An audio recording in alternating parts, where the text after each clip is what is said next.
A cruel joke on Big Shaq's grandson was meant to humiliate, forcing him to play cello in front of the whole school. The principal thought it would end in laughs. But Big Shaq doesn't play when family's involved.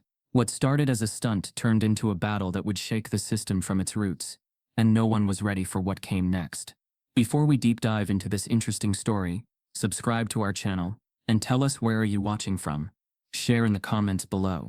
The sun cut through the tall glass windows of Willow Creek Charter School's auditorium, casting long golden shafts across rows of polished metal chairs. Teachers lined the walls with forced smiles. Students shifted restlessly in their seats. And at the center of the stage stood Principal Douglas Harlan, polished, pressed, and beaming with a smugness too subtle for most to notice. He tapped the microphone once, the sound cracking through the room and snapping attention into place. "All right, everyone," Harlan said, voice oozing performance. "For our next showcase, we've got a very special guest performer, someone from a very special family." A few chuckles surfaced. Students whispered and nudged each other. "Let's give a warm round of applause for Jamal O'Neal." The room broke into polite claps. A few kids in the back laughed outright.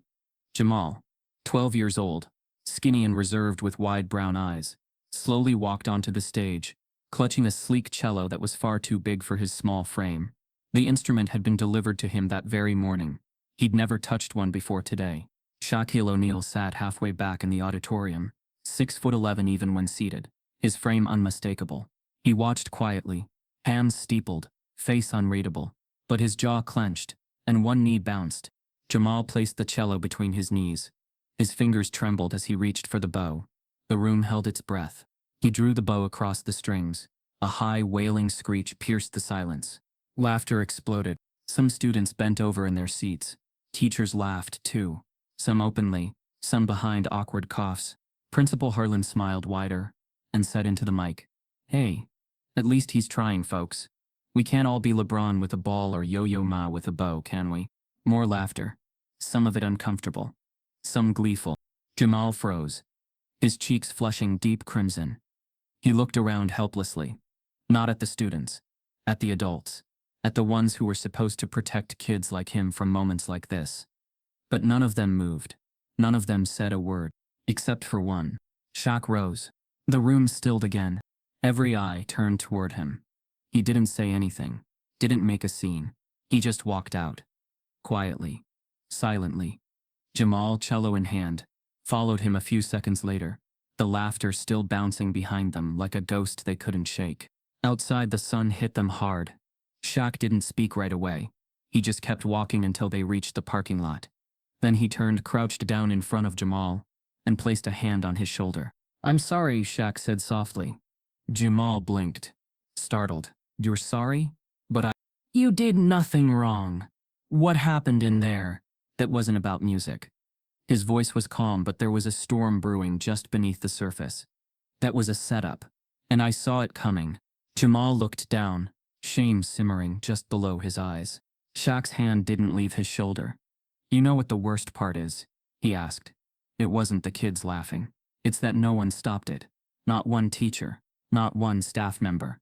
Nobody said, 'Hey, maybe this isn't okay. You were the punchline,' and they all laughed." Jamal didn't say anything. He just nodded slowly, biting his bottom lip. Shaq stood up and looked back at the building.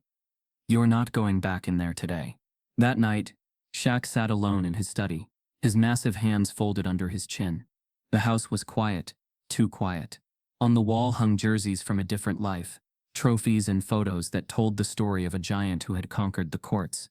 But none of that armor helped right now. None of it shielded him from the image of his grandson, humiliated and shaking in front of a crowd that thought it was all a joke. He opened his laptop and pulled up the school's website. The administration list stared back at him. Douglas Harlan, principal. Underneath, the board members. Big names. Old names. Wealthy names. He started making calls. The first few were polite, casual.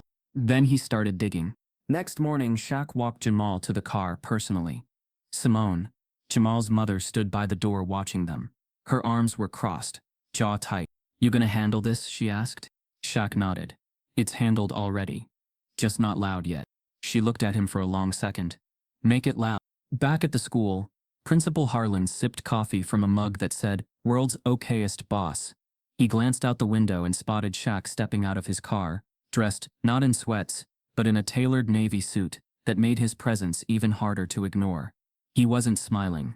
Harlan's hand paused mid-sip. Shaq didn't come in through the front. He walked around to the back, to the staff parking lot, to where teachers usually joked or shared morning updates. The conversation stopped as he approached. "Morning," he said, calm but with weight. "Anyone got a minute?" The silence that followed wasn't out of fear. It was out of recognition. They knew who he was, not the celebrity, not the icon, but the grandfather who had sat through a performance that wasn't about music at all. Miss Harper, the only black teacher on staff, stepped forward.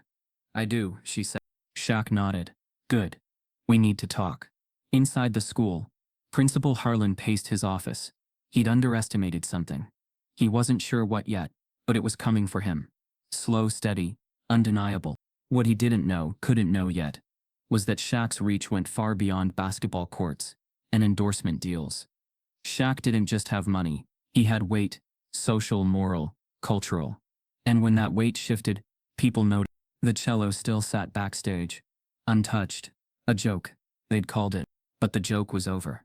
And the fallout was just beginning. The next afternoon, Shaq stood outside Jamal's bedroom door, hearing the faint scratch of music playing inside. Not cello, but an old R&B track looping on a phone. He knocked once, waited, then pushed the door open gently.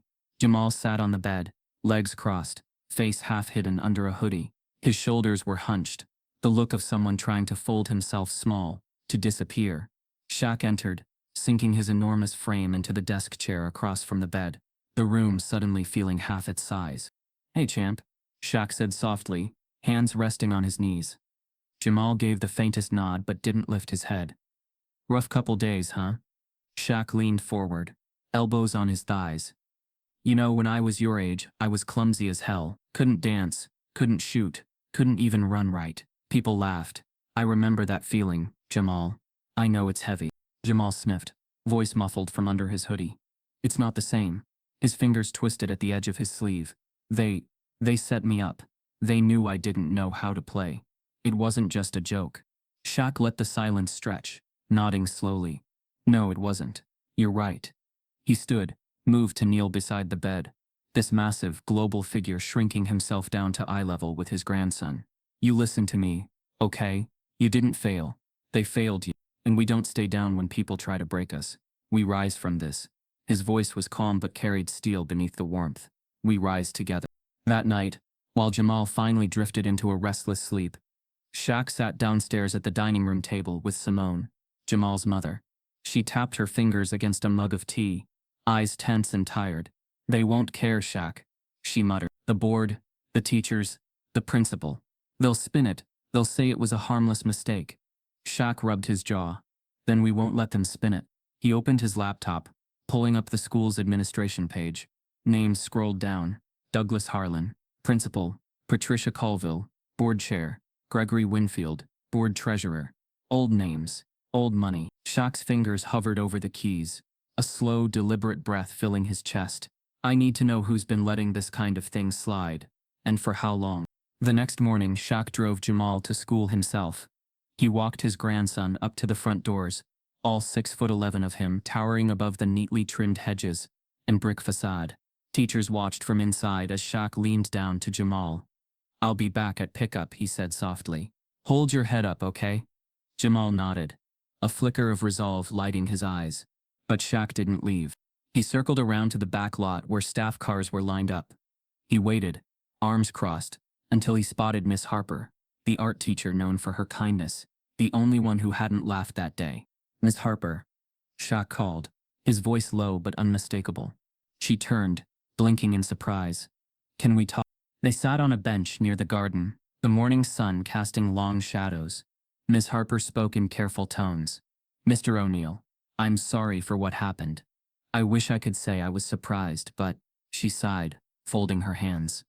"The school has a history. Small thing. A prank on a kid, a joke during announcements. Who gets picked for what? It's subtle, but it's there, and it's always the same kids on the receiving end." Shaq's brow furrowed. "Black kids." Miss Harper gave a reluctant nod. "Black kids, brown kids. The scholarship kids. They call it school spirit or just messing around. But it's not random. And it's not harmless. Shaq leaned back, exhaling slowly. His mind ran back through every polite meeting he'd had with school leadership. Every board member handshake. Every carefully worded newsletter about community excellence. It was all a polished cover. At that moment, Principal Harlan stepped out of the building, sunglasses on, coffee cup in hand, smirk playing on his face, as he spotted Shaq sitting there. "Mr. O'Neill," he called out, voice bright. "Everything okay today?" Shaq stood, his towering presence casting a long shadow over Harlan. "We'll see," he murmured, his eyes locking onto the principal's with quiet force. "We're just getting started." By the time Shaq left the school grounds, he was already on the phone with his lawyer. "I don't want a lawsuit," he said firmly. "I want records. Disciplinary records. Board minutes. Faculty memos. Anything public. Anything they can't bury. I want to know how long this has been going on." That night, Shaq sat in his home office, papers and digital files spread across his desk. Simone poked her head in. "You sure about this, Shaq? You're not just poking the bear, you're slapping it in the face." Shaq gave her a tired but determined smile. "Good, let it wake up." As the hours ticked by, the patterns started emerging. A black student repeatedly denied spots on student council. A Latina student ridiculed during talent auditions. A mixed-race student suspended over a prank his white classmates had started. Over and over, the names changed, the details shifted, but the target stayed the same. Shaq leaned back, staring at the ceiling. This wasn't just about Jamal. This was bigger, deeper, older, and he wasn't walking away. At dawn, Shaq texted Miss Harper, "Meet me before school. We're not letting this drop." She responded almost immediately, "I'm in." When Shaq arrived at the school the next morning, parents were already gathering for drop-off. Whispers floated through the air. People knew something was stirring. And in the middle of it all, Principal Harlan watched from his office window, a nervous crease beginning to edge into his otherwise smooth demeanor. What Harlan didn't know yet, what none of them knew, was that Shaq had no intention of backing down. He had weathered championships, defeats, public scrutiny, and personal loss. This was personal. He had made Jamal a promise. No child left broken. And Shaq always kept his promises. Shaq entered Willow Creek Charter under the quiet pretense of visiting the principal. But his steps were deliberate, his eyes sharp, and his ears open. He was dressed in a crisp button-down, the kind that made people remember he wasn't just a basketball legend, but a man who had sat in boardrooms, signed contracts, and negotiated with some of the sharpest minds in the country. Shaq moved past the front desk with a polite nod, the receptionist too flustered by his presence to question his unscheduled visit. As he made his way toward the administration wing, he paused outside the staff lounge. The door was slightly ajar, and from inside floated the hum of casual voices, punctuated by laughter. Shaq tilted his head, listening without leaning in. No need to draw attention yet. "I mean, did you see his face?" A voice chuckled. Female, light and sharp. "That poor kid looked like he was going to faint. Why would they even let him up there?" Another voice, this one male, joined in. "You know how it is. Jamal's people always act like they're tough until you put them on the spot. Then it's all waterworks." The room erupted in soft laughter. Shaq's stomach clenched. His hands curled slightly at his sides, not in anger but in a deep, sorrowful recognition. It wasn't just about Jamal. It wasn't even just about the cello. This was layered, woven into the culture, dismissed as harmless jokes or offhand comments, all while carving wounds into the students they targeted. He straightened up and walked away, resisting the urge to confront them right there. Not yet. Not without strategy. Meanwhile, Jamal sat on the edge of his bed at home, staring down at a crumpled flyer in his hands, an invitation to the school's upcoming talent showcase. He tore it in half, then in half again. The idea of stepping onto a stage, of facing those eyes, and that laughter again, made his stomach turn. He wanted to quit. Quit school, quit music, quit everything. He pulled his hoodie tight over his head, trying to block out the world, but the shame pressed in from all sides. Downstairs, Shaq spoke quietly with Simone. "He's shutting down," Simone whispered, her voice strained. "He barely eats. He barely talks. He's not Jamal right now." Shaq exhaled, pressing his palms together. "We're not letting them break him, Simone. We're not." His voice carried a fierce gentleness, the kind that had calmed teammates in the final seconds of tight games. the kind that had held up family when everything seemed to fall apart. The next day, Shaq waited in the school parking lot, watching the teachers filter in. Miss Harper appeared, her face wary but determined. Shaq approached her, lowering his voice. "Miss Harper, I heard things yesterday, things I need you to confirm." She hesitated, glancing around. "Mr. O'Neill, call me Shaq." She gave a small nervous smile. "Shaq, listen, what you heard, it's not new, it's been here for years. Subtle, careful, but constant. It's in who gets chosen for advanced classes, who gets picked for leadership roles, who they believe in, and who they quietly push aside." Shaq's jaw tightened. "You're saying it's a pattern?" She nodded. "A pattern they pretend doesn't exist." Shaq's mind raced. "Will you help me expose it?" Miss Harper's breath caught. "You realize what you're asking?" "My job." "I know," Shaq said softly. "But if we don't stand up now, it's not just Jamal who pays the price. It's every kid after him." She studied him, seeing not the celebrity, not the legend, but the man, the grandfather who was willing to fight a system because his family had been wounded by it. Finally, she gave a slow, resolute nod. "All right, I'll." They set up a quiet meeting that night at Shaq's home. Miss Harper arrived after dark, carrying a slim folder of notes and observations she'd collected over the years. Things she hadn't dared share publicly. "These are faculty memos, emails, old meeting notes," she explained. "I've been keeping them, thinking maybe someday I'd need them. I guess today's that day." Shaq leafed through the papers, his expression hardening as he read line after line of casually coded language. Students who don't fit the academic culture, families, unfamiliar with elite expectations, adjustment challenges among certain demographics. He looked up. "They built a wall, and they made sure kids like Jamal stayed on the outside." Ms. Harper nodded quietly. "They've been doing it for years, Shaq." Upstairs, Jamal lay awake, listening to the muffled voices downstairs. For the first time in days, his heart beat a little faster, not with fear, but with a faint flickering hope. Maybe he wasn't alone in this fight. Maybe someone was finally going to stand up for him. The next morning, Shaq walked into the school with a new sense of purpose. Principal Harlan greeted him at the front, wearing his usual politician's smile. "Mr. O'Neill, always good to see you. What brings you in today?" Shaq smiled back, but there was no warmth in it. "We need to talk, Principal Harlan. About some things you've been laughing off for far too long." Harlan's smile flickered, just for a second. "Well, I'm sure we can set up a meeting." "No meeting," Shaq said smoothly. "Not today." He leaned in slightly, voice low but firm. "Today you're going to listen." As Shaq stepped past him into the building, the whispers began, not just in the staff room this time but in the halls among the parents, the students, the community. Because now the giant had entered the room. And he wasn't just here to watch.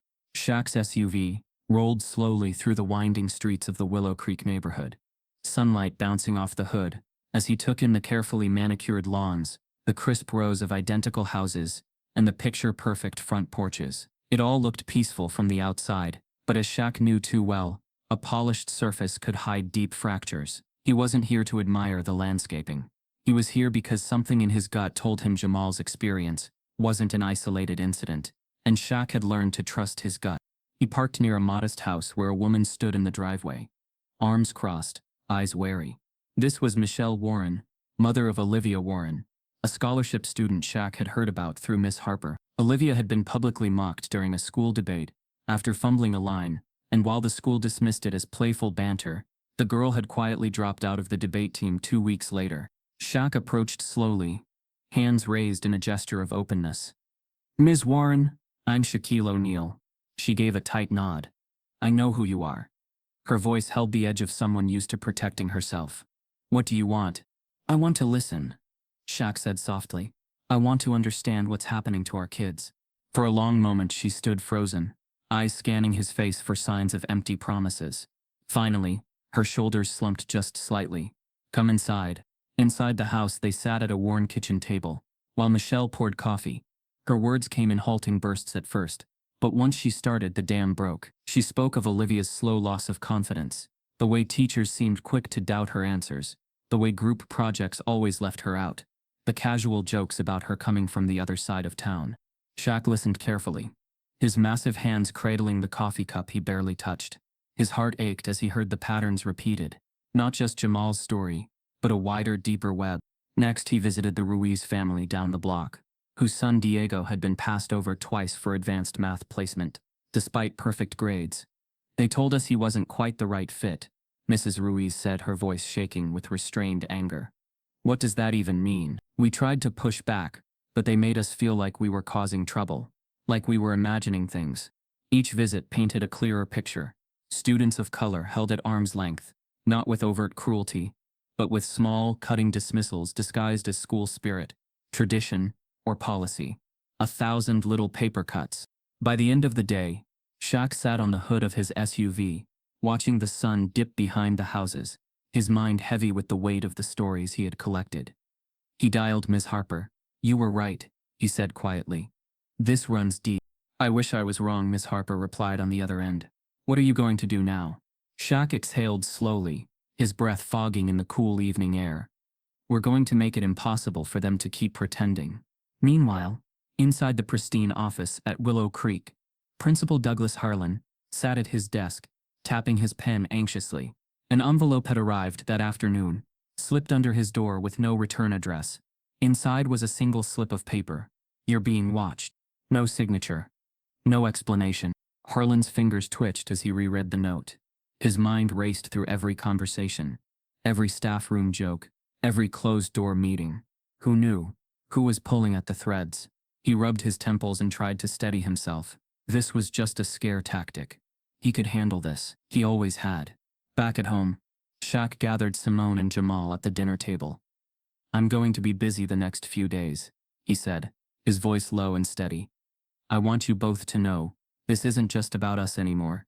This is about every family I spoke to today. It's about every kid they've tried to hold back or push aside." Jamal's eyes flickered with a mix of fear and awe. "You're really going after them, aren't you?"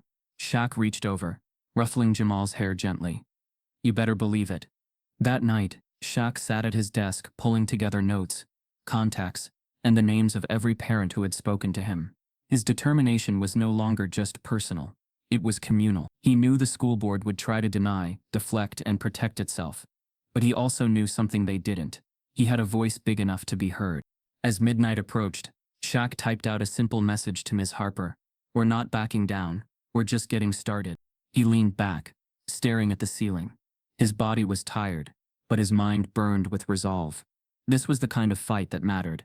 Not for trophies, not for titles, but for dignity, for fairness, for the next generation's right to stand on a stage without being made the punchline. And somewhere across town, Principal Harlan sat awake in his own office, staring at that anonymous letter, wondering who had him in their sights, and how much they already knew. Shaq sat at the edge of his wide leather couch, elbows on his knees, eyes fixed on the folder Ms. Harper had handed him earlier. That evening. It was slim, deceptively so, but it held something far heavier than paper. It held evidence. Simone watched from the kitchen doorway, arms folded, her face tight with worry. "Are you sure you want to do this tonight?" she asked quietly. "You haven't even eaten." Shaq gave a small, tired smile. "This can't wait." He lifted the first USB drive from the folder, turning it over between his huge fingers. "Whatever's on here, it's been hidden long enough." Simone didn't press further. She just squeezed his shoulder gently before heading upstairs to check on Jamal. Alone now, Shaq slid the drive into his laptop, exhaled slowly, and clicked play. The first recording crackled to life. The low hum of a faculty meeting, chairs scraping, coffee cups clinking. A male voice, Principal Harlan, opened the meeting with casual remarks about upcoming events, enrollment numbers, budget approvals. But then, almost seamlessly, the tone shifted. "So, we need to talk about next year's student leadership picks," Harlan said. "Let's keep in mind who represents the school best. We want students who reflect Willow Creek's standards." Shaq's eyes narrowed. Another voice chimed in. Female, sharp, laughing. "Yeah, we don't need another Jamal on stage. That cello thing? God, I'm still laughing." Laughter rippled across the room. Shaq clenched his fists, heart pounding. He clicked to the next file. This one was worse. "Look, it's not that they're bad kids," a voice said, male, older, someone trying to sound reasonable. "It's just, certain families don't really fit the Willow Creek mold. You know, it's a matter of cultural fit, that's all I'm saying." Shaq's stomach twisted. The words weren't blunt, but their meaning was razor sharp. He scrubbed through hours of recordings, the night stretching long and heavy. Each clip revealed more of the same. Subtle jokes, dismissive remarks, patterns of exclusion disguised as school tradition. It wasn't one bad apple. It was the entire orchard. But then came the moment that stopped Shaq cold. He clicked into a file dated 2 years earlier and heard a voice he knew intimately. Deep, smooth, familiar. At first he couldn't place it, but as the speaker laughed lightly about how much trouble it was keeping certain parents happy, Shaq's chest went tight. He rewound, listening again, heart thudding. It was Martin Dwyer, Shaq's longtime friend, golf buddy, occasional business partner, and a major donor to Willow Creek Charter. Shaq leaned back, rubbing his face with both hands. Of all the people, of all the voices, Martin's cut the deepest. He trusted that man, invited him into his home, shared family milestones, and here Martin was, laughing behind closed doors, about the very families Shaq had promised to protect. The weight of betrayal pressed down hard. For a long moment, Shaq just sat there, the room dark except for the blue glow of the laptop screen. His mind raced, not with anger, not yet, but with strategy. He couldn't afford to react emotionally. Not now, not with so much at stake. Upstairs, Jamal's light clicked off. Simone peeked down the stairs, her eyes catching the tense lines of Shaq's shoulders. "Come to bed," she murmured, but Shaq shook his head slowly. "Not yet," he whispered. The next morning, Shaq met Miss Harper at a small diner on the edge of town, where the booths were private and the staff minded their own business. He slid the folder back across the table. "This is bigger than I thought." Miss Harper sipped her coffee nervously. "How bad is it?" Shaq's jaw worked for a moment, before he spoke. "It's systemic. It's intentional. And it's been going on for years. They're careful about their language, but the meaning's clear." He met her gaze squarely. "And someone I know is involved." Miss Harper's eyes widened slightly. "Someone close to you?" Shaq gave a slow, grim nod. "I can't let that stop me." She sat back, exhaling hard. "So what's next?" Shaq's voice was quiet but sure. "We go public. Not with rage. Not with chaos. With truth. We bring the community into this. We make it impossible for them to hide." Later that day, Shaq reached out to a trusted local journalist, someone known for covering education and community stories with integrity. They met discreetly, Shaq handing over a copy of the recordings. "You'll need to verify everything," Shaq warned, "but once you do, I want this to hit the public hard." The journalist, a sharp-eyed woman named Lila Cooper, raised an eyebrow. "You sure you want this smoke, Shaq? Once this goes live, you can't walk it back." Shaq's face softened slightly. "It's not about me, Lila. It's about Jamal, and Diego, and Olivia, and every kid who's been made to feel small because someone in power decided they weren't good enough." As Shaq left the meeting, the late afternoon sun cast long shadows across the sidewalk. His phone buzzed with a text from Martin. "Hey big guy, you free to hit the course this weekend?" Shaq stared at the message, a hollow ache spreading in his chest. He didn't respond. Not yet. There were bigger battles ahead. At Willow Creek, Principal Harlan paced his office nervously. Something was shifting, and he could feel it pressing in like a storm gathering on the horizon. He didn't know who was pulling the strings, but he knew this much. Someone was watching, and they were coming for him. Shaq pulled into the private golf club parking lot, his SUV gleaming under the late afternoon sun. He sat gripping the wheel for a long beat, staring through the windshield at the manicured greens and pristine clubhouse. This was Martin Dwyer's world. Polished, controlled, exclusive. Shaq had been here dozens of times over the years, sharing laughs, business deals, charity events. But today, the weight in his chest was different. He wasn't here to swing clubs or swap stories. Inside, Martin stood at the bar in his crisp polo, laughing with a small circle of men, who all wore the same smug ease that came with inherited power. When he saw Shaq approach, Martin's face lit up. "Big man," he called, throwing his arms wide. "Was wondering when you'd show. What's the news?" Shaq didn't return the smile. He waited until Martin noticed, until the laughter faded awkwardly. "We need to talk," Shaq said quietly. "Alone." Martin raised an eyebrow but waved the others off. They moved to a private seating area, near the windows. Overlooking the course, Martin poured himself a scotch, casually offering one to Shaq, who shook his head. I've been listening to the faculty meeting recordings. Shaq began. Voice steady. Martin gave a small, dismissive laugh. Oh, come on, Shaq. You're not gonna get worked up over school gossip, are you? Shaq leaned forward, his eyes locked. You're on the tapes, Martin. Laughing, making excuses for why kids like Jamal keep getting sidelined. Martin sighed, swirling his glass. Listen, buddy, you're overthinking this. It's just how things work. These schools, they have a certain culture, certain expectations. Not every family fits.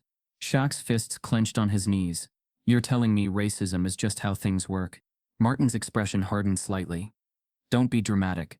It's not about race. It's about reputation. About standards. We have to protect what we've built here, Shaq. You know how delicate these systems are. For a moment, Shaq felt the pull of history. The years of friendship. The charity events. The shared memories. But then Jamal's face flashed in his mind, and the faces of every other child whose dreams had been quietly boxed in. I can't let this slide, Martin, Shaq said softly. You know that. Martin gave a tight smile. You really want to go public with this? Stir up the media? Drag the school through the mud? You'll be blowing up your own relationships, your own standing. Think carefully, Shaq. We're your circle. You really want to torch that? Shaq stood slowly, towering over Martin, casting a long shadow across the gleaming table. If standing with you means standing against my own grandson, against my own people, then I guess I was standing in the wrong circle. Without another word, Shaq turned and walked out, his heart hammering, his chest tight. He felt the loss even before the door shut behind him, but there was no turning back. That evening, Shaq paced the length of his home office, phone pressed to his ear, as he coordinated with the journalist, Lila Cooper. We go live tomorrow, he said, voice calm but firm. I want the community to know what's happening inside those walls. We're not hiding anymore. Simone appeared in the doorway, concern etched across her face. You sure you're ready for this? Shaq met her gaze, his own filled with quiet resolve. I was born ready for this. Upstairs, Jamal sat cross-legged on his bed, earbuds in, sketchbook open on his lap. He glanced at his phone, no messages, no alerts, and felt the familiar ache of wanting to disappear. The last few weeks had been a storm he couldn't escape. But somewhere deep down, a flicker of something had started to glow, the knowledge that his grandfather was fighting for him, no matter the cost. The next morning, Shaq drove Jamal to school, gripping the wheel tighter than usual. Hey champ, he said, glancing at his grandson in the rearview mirror. You good? Jamal gave a small nod. Yeah, pop. Shaq smiled softly. We're almost through this. Just hang on, okay? Jamal nodded again, pulling his backpack onto his shoulder as they pulled up to the school. See you after. Always. Shaq watched him walk toward the gates, a strange unease stirring in his gut. He shook it off, telling himself it was just nerves, the weight of the coming day, the press interviews, the public blowback. He drove off, heading straight for the TV studio where Lila was setting up. Hours later, as cameras rolled and Shaq spoke directly to the community, laying bare the truths he'd uncovered, his phone buzzed persistently in his pocket. He ignored it at first, focused on delivering his message clearly, powerfully. But when the interview wrapped, and he finally glanced at his screen, his blood ran cold. From Simone, Shaq Jamal didn't come home. His backpack was found at the school gate. Shaq's heart slammed against his ribs. His vision tunneled, his mind racing through every possibility. He didn't wait for follow-ups, didn't pause to explain. He was already moving, already calling Simone, already turning the car back toward the school. Because while the fight against the system was just beginning, the fight to protect his grandson had just taken a terrifying turn. Shaq's SUV screeched into the school parking lot, headlights slicing through the dusk as the last rays of sunlight bled away. He jumped out before the engine fully stopped, his phone pressed to his ear, calling Jamal's name out into the heavy evening air. Simone rushed across the lot toward him, her face pale, panic tightening her features. I went to pick him up, Simone gasped, but his backpack was just sitting by the gate. The teachers said they thought you already took him. Shaq, where is he? Shaq's massive hands gripped her shoulders gently but firmly. Breathe, Simone. We'll find him. His voice trembled at the edges, but he forced steel into it. His mind raced, flipping through every possibility, every name, every place Jamal could have gone. He turned, scanning the gathering crowd, parents, Neighbors, Miss Harper pulling up in her small car, her face taut with worry. I'll check the back, Miss Harper offered quickly. Maybe he's around the sports fields. Shaq nodded once. Thank you. He stepped toward the school doors, fists clenched at his sides, shoving them open with a force that sent them swinging against the walls. Inside, Principal Harlan stood near the main office, nervously pacing, his tie slightly loosened. Mr. O'Neill, listen. I don't know why you're so upset. Jamal left right after school.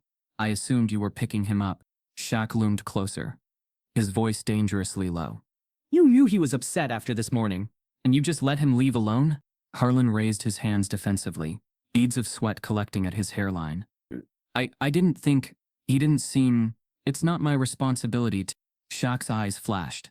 He's 12, Harlan. 12, and you just watched him walk off without a word? Harlan faltered, mouth opening and closing without landing on anything useful. The tension crackled in the air, thick enough to choke on. But Shaq knew they didn't have time for blame right now. He turned sharply, marching out to where Simone stood surrounded by neighbors. All right, Shaq called out, his deep voice cutting through the rising panic. Listen up, everybody. We split up. Check the playgrounds, the library, the park down the road, any place Jamal might go when he's upset.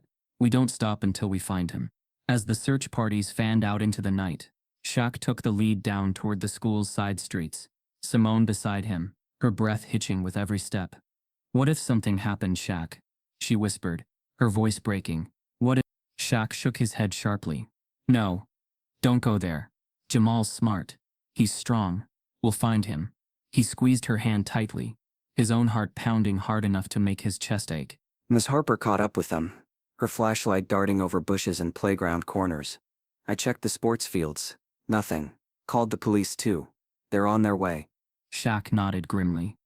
He couldn't believe this was real, that after everything they'd already fought through, now they were here, searching desperately for a boy who had simply wanted to belong. As the night deepened, so did the sense of unease. Shaq paced back and forth near the school's front steps, rubbing his temples, fighting to stay calm. Then suddenly, his phone buzzed in his pocket. He snatched it up instantly. An unknown number flashed on the screen. Shaq's stomach dropped. He answered on the first ring. Hello? Who is this? Do you know where Jamal is? A smooth, unfamiliar voice slid across the line. Relax, Mr. O'Neill. Jamal's with us. He's safe. Shaq's pulse slammed into overdrive. Who is this? Where are you? Don't worry, the voice continued, unbothered. We'll make sure he's returned soon. We just thought you should know. You've been making a lot of noise lately. Maybe you should slow down. Shaq's vision narrowed, his free hand curling into a tight fist. You listen to me. But the line went dead. For a long moment, Shaq just stood there frozen. Then he slowly lowered the phone, the weight of the threat sinking in like a stone in his gut. Simone was at his side in an instant. What? What is it? Who was that? Shaq turned to her, his face etched with a mix of fury and fear. Someone has Jamal. The words hung heavy between them, sending a ripple of panic through the gathered group. Miss Harper stepped forward sharply. What do you mean someone has him? Shaq drew a shaky breath. I don't know who, but they called. They know what we're doing, what we're trying to expose, and they're using Jamal to send a message. Simone's hands flew to her mouth, her eyes brimming with tears. Oh my God, Shaq. Shaq wrapped an arm tightly around her, holding her close, his jaw clenched so hard it hurt. His mind roared with strategies, possibilities, calculations, how to get his grandson back, how to protect his family, how to keep standing in this fight without collapsing under the weight of fear. He looked out into the night, the distant sound of sirens approaching. The community gathered in anxious clusters, waiting. Because now the stakes weren't just reputation or justice or headlines. Now the stakes were Jamal's life. The school auditorium buzzed with attention no one could ignore. Folding chairs scraped, parents whispered. Cameras flashed as local press filled the aisles, and teachers clustered in uneasy groups along the walls. Principal Harlan sat rigidly near the front, his smile tight, his eyes flicking nervously across the gathered crowd. Shaq stood backstage, one massive hand resting gently on Jamal's shoulder. The boy was safe, found late the night before. Shaken but unharmed, after an anonymous tip led the police to an abandoned warehouse. No clear answers yet. No arrests. But Shaq knew the timing wasn't a coincidence. His decision to push forward with the public assembly today wasn't made lightly. But after what had been done to Jamal, there was no turning back. "You ready, champ?" Shaq murmured softly, crouching down so his eyes met his grandson's. Jamal gave a small, hesitant nod. His face was pale, his fingers still fidgeting with the edge of his sleeve. But something stronger shone in his eyes, a quiet resolve. Shaq squeezed his shoulder gently. "We're doing this together." The lights dimmed slightly, and the murmur of voices settled as Shaq stepped out onto the stage. A hush rippled across the room, spreading from row to row. Here stood the giant everyone knew. The legend, the celebrity. But today there was no spotlight performance, no endorsement, no playful grin. Today Shaq's face was raw, carved with determination and sorrow. He leaned toward the microphone, his deep voice resonating through the room. "Thank you all for being here." His eyes swept the crowd. "I stand here today not as a former athlete, not as a businessman, but as a father, a grandfather, and a member of this community. And I am here because something is deeply wrong in this school." Whispers rippled again, uneasy. Cameras clicked softly. Shaq took a steadying breath. "Some of you already know parts of what I'm about to share. Some of you have lived it quietly, hoping things would change on their own. But today, we stop hoping. Today we face it." He gestured slightly, and Miss Harper stepped forward, placing a laptop on the podium. "These," Shaq continued, "are recordings from past faculty meetings. Recordings that reveal the conversations, the jokes, the decisions made behind closed doors." He clicked the first file. Through the speakers came Principal Harlan's voice. "Keep in mind who reflects the school's standards. We want the right image." Another clip followed, laughter echoing as teachers mocked Jamal's cello performance. More clips layered in, dismissive comments about minority families, excuses for overlooked achievements, subtle warnings not to push too hard for change. The room fell into a stunned, suffocating silence. Parents exchanged horrified glances. Teachers shifted uncomfortably, some looking down at their shoes, others glancing toward the exit. Shaq let the final clip play before stepping back to the microphone, his voice thick with emotion. "This isn't just about my grandson. This is about every child who has been made to feel small, every parent who's been quietly dismissed, every teacher who's been pressured to stay silent. This ends today." From his seat, Principal Harlan shot to his feet, face flushed, sweat beading at his temple. "This is outrageous," he barked, his voice cracking under the strain. "These recordings were obtained illegally. This is slander. None of this holds up legally." Shaq turned slowly, his towering frame facing Harlan. "You're right," Shaq said calmly. "This isn't a legal trial, this is a moral one." The audience murmured louder, the tension thickening. Suddenly Harlan raised his hands, forcing a shaky smile. All right, he said loudly, addressing the crowd. "Look folks, let's not overreact. We've all made mistakes, said things we regret. This school is a pillar of the community. We can't let one bad incident or a few missteps tear down everything we've built." But then he paused, just a second too long, and something flickered behind his eyes, something sharp and calculating. Without warning, Harlan grabbed the microphone from the podium, his voice rising sharply. "You want to know the real story? Let's talk about favoritism, shall we? Let's talk about how certain families, certain famous families, use their influence to demand special treatment. How they twist narratives to make memes look like heroes, while the rest of us work day and night to keep this school afloat." Gasps echoed through the room. Parents leaned forward. Journalists scribbled furiously. Teachers looked between each other in shock. Shaq's jaw clenched, but he stayed still, eyes locked on Harlan. Harlan turned, pointing a finger directly at Shaq. "You think you're saving this school, Shaquille? You think you're the voice of the community? You're a headline. You're a distraction. And when this is over, you'll walk away, but we'll be the ones cleaning up the mess you made." For a long, breathless moment, the room balanced on the edge of chaos. Then Shaq stepped forward again, gently taking the microphone back. He spoke softly, but his words carried a quiet power. "You're right about one thing, Principal Harlan. I could walk away. I have the platform, the money, the connections to leave this all behind. But the families in this room, the kids sitting in these chairs, they can't walk away, and that's why we're here." The auditorium fell into complete silence. Shaq straightened his shoulders, his voice steady. "We are here because this school doesn't belong to one man. or one board, or one donor circle.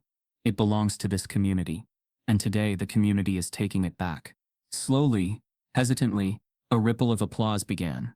Soft at first, then growing, spreading, until the room thundered with clapping, voices rising, people standing.